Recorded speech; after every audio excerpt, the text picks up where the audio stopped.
De façon générale, nous avons tous plus ou moins une passion dans la vie. Que ce soit la mode, le sport, la décoration, la musique, les jeux vidéo. Pour d'autres, ça peut être l'alcool.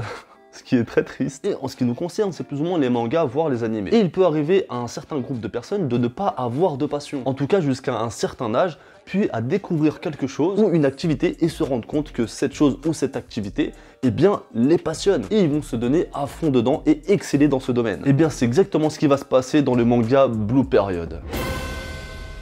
Yatora est un lycéen studieux à qui tout réussit. Pourtant, il ressent depuis toujours une impression de vide en lui. Jusqu'au jour où par hasard, il tombe sur un tableau qui le subjugue littéralement. Très vite, Yatora réalise que peindre est le seul moyen de faire passer ses émotions et de se révéler. Cet événement le pousse à se livrer corps et âme à la peinture pour tenter le concours d'entrée de la plus sélective des écoles de beaux-arts. Au tout départ, dans ma lecture, j'étais assez mitigé. Parce que l'auteur a mis pas mal de temps pour installer le personnage et les personnages secondaires. Et entre le début du manga et le moment où Yatora découvre justement la peinture, c'est pas super intéressant. Parce que l'auteur vraiment met l'accent sur le fait que Yatora est un lycéen assez studieux, qui travaille un peu plus que les autres, mais pas forcément beaucoup plus, et qui a des facilités d'apprentissage, ce qui fait de lui le meilleur élève de sa classe, voire même du lycée, il me semble. Et justement, sans forcément trop donner de sa personne pour être un des meilleurs lycéens, eh bien cela lui permet d'associer sa vie sociale avec sa vie scolaire, c'est-à-dire avoir des bonnes notes et en même temps pouvoir s'amuser avec ses amis. Et le truc c'est que,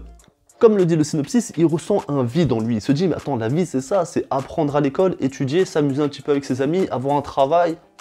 Et après, je me fais chier en fait, tu vois. Et il y a beaucoup de personnes qui sont dans son cas. D'ailleurs, j'ai des amis qui m'ont dit, moi, à un moment donné, ma vie elle est nulle, j'ai un travail, j'ai une famille, mais j'ai pas d'activité à côté, même pas de jeux vidéo, rien, parce que ça m'intéresse pas forcément. Et ce genre de mal-être qu'on peut ressentir, eh bien, c'est pas facile tous les jours. Parce que en vérité, t'attends quoi? Bah, t'attends juste que la mort arrive. Et entre-temps, bah, tu travailles et c'est tout ce que tu fais, tu kiffes pas. Parce que t'as zéro passion, en tout cas zéro activité. Et Yatora est exactement dans ce genre de schéma. Jusqu'au jour où il découvre une toile qui est vraiment magnifique. Alors c'est pas forcément un personnage qui a du mal à s'exprimer, mais en s'essayant à la peinture, il découvre que justement il peut montrer ce qu'il ressent sans forcément en parler.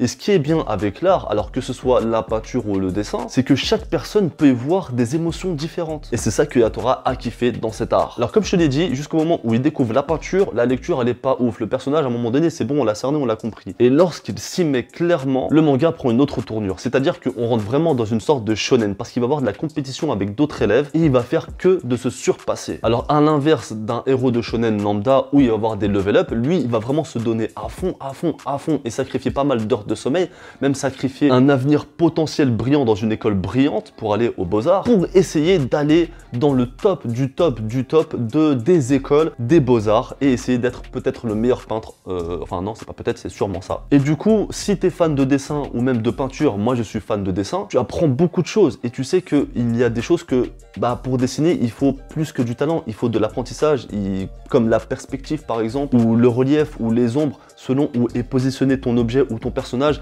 et où est posée la lumière, bien l'ombre va être différente. Donc apprendre tout ça, en tout cas moi, revoir tout ça, parce que je les connais déjà ces bases-là, et bien ça m'a permis de m'identifier directement à ce personnage lorsqu'il est rentré dans, enfin lorsque le manga est rentré dans cette deuxième phase d'apprentissage. Alors évidemment, dedans, il y a un ou deux personnages où limite c'est des petits génies, enfin ils vont devoir s'affronter, enfin pas s'affronter genre en bagarre encore une fois, c'est s'affronter celui-là qui va faire la meilleure toile ou celui-là qui va faire la meilleure peinture si tu veux. Donc véritablement au début j'étais très mitigé et puis à la fin j'étais plus ou moins hypé. Blue Period qui a reçu pas mal de prix, c'est vraiment un très bon manga, je te le conseille vivement, surtout si tu es fan de peinture, de dessin ou tout ce qui touche plus ou moins à l'art, tu vas vraiment aimer Blue Period et le personnage véritablement il est intéressant.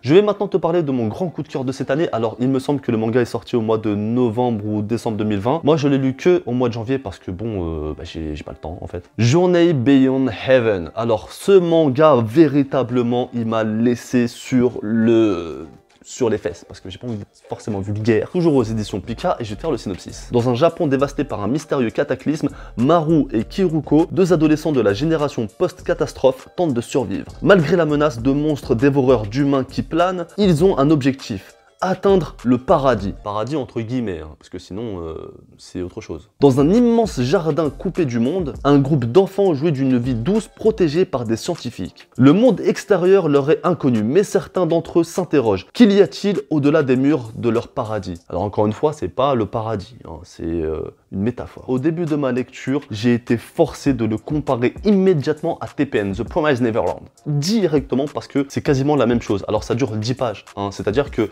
on se retrouve avec des enfants en bas âge, enfin plus ou moins de tout âge, enfermés dans un huis clos, qui n'ont pas accès au monde extérieur et qui se demandent si, lorsqu'ils sont à l'extérieur, c'est-à-dire dans leur jardin, parce que dans cet enclos, dans ce paradis comme ils l'appellent, si tu veux, il y a des bâtiments et il y a des jardins avec des arbres. Et ce coin avec les jardins et les arbres, pour eux, c'est ça l'extérieur. Ils appellent ça le dehors. Mais il y a-t-il un dehors en dehors du dehors? Il y a beaucoup de mots dehors en fait. Et effectivement, il y a bien un dehors au-delà du dehors qui est un monde dévasté. Bon, au début, on ne le sait pas, mais au bout de, voilà, de 10-15 pages, on le comprend. Il y a une petite fille qui, à l'intérieur de ce paradis au huis clos, arrive à percevoir des sortes de visions du futur, mais qui sont très floues. C'est-à-dire qu'elle sent les choses. Un exemple, elle dit, voilà, on va avoir cours, et bien là, on va avoir un contrôle surprise. Je sais pas pourquoi, mais je le sens. Bim, ils arrivent, bim, contrôle surprise. Et ce genre de choses-là, elle arrive à le prédire plusieurs fois. Alors c'est très flou, très approximatif, mais elle arrive à sentir certaines choses. Et au fur et à mesure de la lecture, on va comprendre qu'il y a des choses qu'elle a pu sentir qui vont se produire. Donc, est-ce qu'elle peut voir le futur?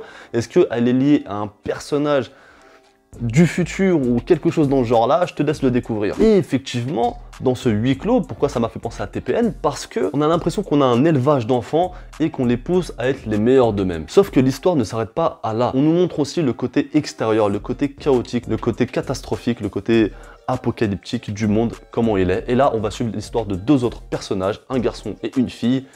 Et c'est là où j'ai commencé vraiment à kiffer, mais de ouf, la lecture. Alors, au-delà des dessins, je te mets quelques planches qui sont vraiment très très bons, très corrects. Le personnage de Kiruko m'a vraiment emballé de ouf parce que on a affaire à une jeune fille qui n'est pas forcément la jeune fille que tu crois. Alors cette jeune fille, Kiruko, est un garde du corps, entre guillemets, et elle doit escorter le jeune Maru, justement à cet endroit qui s'appelle le paradis. Sauf que lui, bah, il a une perte de mémoire. Il sait pas vraiment où c'est et sait pas vraiment ce que c'est véritablement. Mais il a des sortes de flashbacks, de souvenirs, tu vois. Et à un moment donné, donc là je te spoil un petit peu, mais c'est pas un spoil qui va te spoiler l'histoire.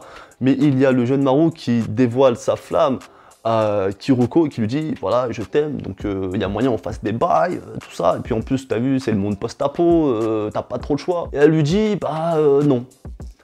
Parce que je suis une fille, mais je suis pas ce que tu crois. Alors oui, je te spoil, mais c'est pas un spoil de ouf, mais là, l'auteur, c'est un starbé, il a pété les plombs. Et quand on découvre dans le flashback, bah pourquoi elle dit ça, tu te dis mais what? Donc, moi j'aime beaucoup les mondes post-apo, j'aime beaucoup les trucs un peu what the fuck, quand ça tient la route, et ce manga est clairement dans cette lignée-là. Il y a des monstres dévoreurs d'êtres humains, ils vont devoir combattre ces monstres dévoreurs d'êtres humains, et c'est plutôt bien fait, c'est assez tactique, c'est pas juste on va tirer dessus, il faut réfléchir un minimum pour savoir comment combattre tel ou tel monstre. Et dans un monde post-apo, il y a toujours des êtres humains qui sont aussi des ennemis qui, bah, par instinct de survie, vont commencer à attaquer d'autres humains. Ce qui est malheureusement normal, alors qu'en vérité, si on se tient tous les coudes, on va s'en sortir plus facilement. Au niveau de l'écriture du scénario, ça tient vraiment la route. Pour le moment, il n'y a pas de choses qui sont incohérentes, il n'y a pas de choses... Alors oui, c'est très SF, mais c'est pas du SF complètement dingue. Assez dingue, mais pas complètement. En tout cas, quand on rentre dans l'histoire, eh bien, on n'y sort plus. C'est chez Pika Édition au prix de... Bah, j'ai pas le prix parce que bon, bah, ils me les ont envoyés. Mais voilà quoi, c'est chez Pika Édition. Et franchement, c'est lourd. C'est du très très lourd.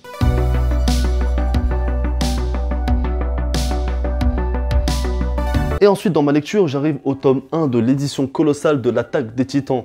Alors, Pika Édition m'a envoyé le tome 1, le tome 2 et le tome 3, mais ils sont très très longs à lire. Et si tu veux, dans un tome, dedans, ça réunit 3 tomes. Là, je crois qu'il y a le tome 1, 2 et 3 de mémoire. Je vais voir si c'est pas écrit quelque part. Cette édition contient les volumes 1 à 3 de l'édition originale. Alors, c'est pas une surprise, parce que je pense que tout le monde plus ou moins ici connaît SNK. Soit vous l'avez lu, soit vous avez regardé l'animé, et je pense que la majorité ont regardé l'animé, et moi je suis pas à jour parce que j'ai envie d'attendre la fin. Donc il n'y a rien de nouveau, il n'y a pas de choses qui sont différentes par rapport à l'édition normale, mais ce que je veux dire c'est que la lecture est beaucoup plus agréable qu'un manga de taille normale, surtout pour SNK. Pourquoi? Parce que moi déjà j'avais un problème avec les dessins de Shingeki no Kyojin en manga, je trouvais ça vraiment pas ouf. Et même si l'histoire était bonne, des fois j'avais du mal, je me dis mais faites un effort, purée, on n'est pas dans les années 80, vous nous faites des choses dégueulasses comme ça, on dirait du Hunter x Hunter. Oui, je clash encore Hunter x Hunter. Eh bien, dans cette édition colossale, véritablement, les dessins sont les mêmes, mais vu que c'est plus grand, je sais pas, mais pour moi, c'est légèrement, voire il y a un level up. C'est plus beau, c'est un peu plus détaillé et ça fait un peu moins brouillon. Pareil, il y a des moments où tu ressens un petit peu plus ce que peuvent ressentir les personnages dans leur regard parce que c'est beaucoup plus grand en fait. Du coup, c'est comme si tu regardais un film sur ta télé et tu regardes le même film au cinéma, c'est pas les mêmes sensations, c'est pas pareil du tout, c'est pas les mêmes émotions. Au cinéma, c'est amplifié, c'est le mot que je cherchais.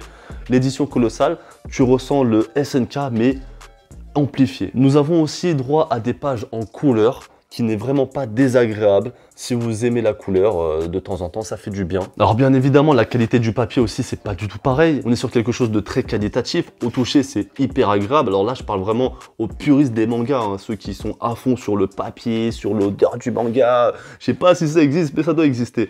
Moi, c'est pas trop mon cas, mais là, visiblement, oui, la lecture, t'as l'impression de lire limite un...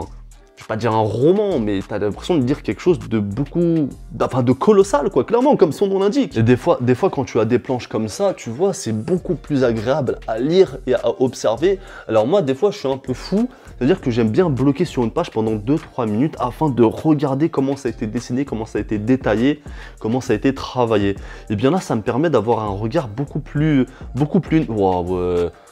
net. Tu vois, quand tu vois ce genre de dessin, tu peux que kiffer. Donc c'est vrai que l'édition colossale, ça coûte 19 €, mais franchement, faut les mettre de temps en temps, tu vois. C'est quand t'aimes quand t'as ce genre de passion, à un moment donné, faut lâcher quelques billets, quoi. Donc voilà, pour l'instant, le tome 1 qui a été lu. Je pense que tout le monde connaît SNK, donc ça sert à rien d'en parler, mais c'est vraiment une très bonne édition exclusive à la France. Donc n'hésite pas, si tu les trouves, achète-les. Donc cette vidéo touche enfin à sa fin. Ouais, n'hésite pas à me dire en commentaire ce que tu penses de l'édition colossale de l'Attaque des Titans. Si tu as lu Blue Period et A Journey Beyond Heaven, si tu les as lus, donne-moi ton avis aussi là-dessus. Si tu as des mangas à me conseiller, n'hésite pas, dis-le moi dans les commentaires. N'hésite pas à lâcher ton meilleur pouce bleu, à partager cette vidéo parce que c'est important. Et si t'es pas encore abonné, abonne-toi!